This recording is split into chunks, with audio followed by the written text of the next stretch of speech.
कि मन भावे मैं खाना के अब तो यह दीवाना के दुनिया लूटल लूटल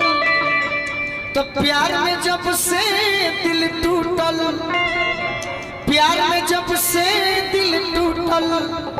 तो जाने कतने बोतल के सिल टूटल जाने कतने बोतल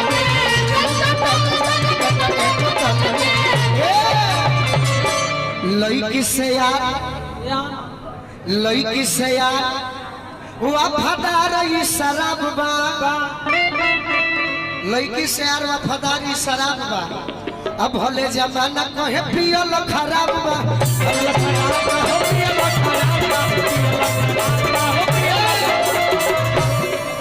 केहू साथ ना दे ना बाकी शराबे सब चीज है। हाँ जी